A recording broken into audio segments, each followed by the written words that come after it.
মহান রাব্বুল আলামিন আল্লাহ পাকের প্রতি কৃতজ্ঞতা জ্ঞাপন করছি। আমি কৃতজ্ঞতা জ্ঞাপন করি আমাদের দলের চেয়ারম্যান এবং নবনির্বাচিত প্রধানমন্ত্রী 18 কোটি মানুষের আশা আকাঙ্ক্ষার প্রতীক জনাব তারেক রহমানের প্রতি।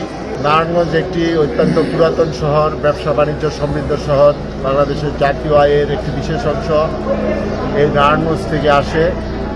এই নারায়ণগঞ্জ তারপরেও ঢাকার অত্যন্ত পাশে, রাজধানীর পাশে হওয়ার পরেও অত্যন্ত পিছিয়ে সারির একটি সি ক্যাটাগরির জেলা। এই জেলাকে উন্নয়নের জন্য অনেক ক্ষেত্রে পিছিয়ে আছে। নারায়ণগঞ্জ সিটি কর্পোরেশন শীতলক্ষা নদীর মাধ্যমে 2 ভাগ হয়ে আছে।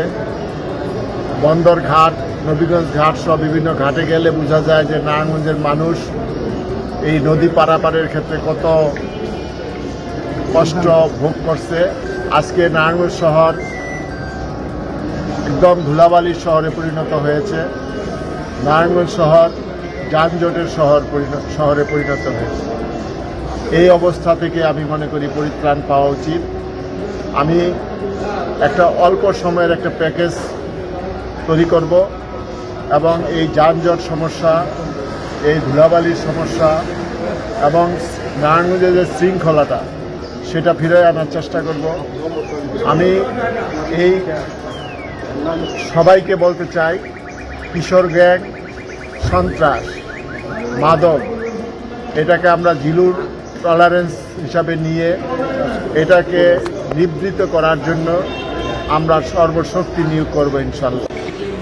সমস্যা হিসাবে আমি মনে করি যানজট সমস্যার সমাধান করতে হবে, আমাদের হকার সমস্যার সমাধান করতে হবে, রাস্তাঘাটকে আমরা উন্মুক্ত করে দিতে চাই।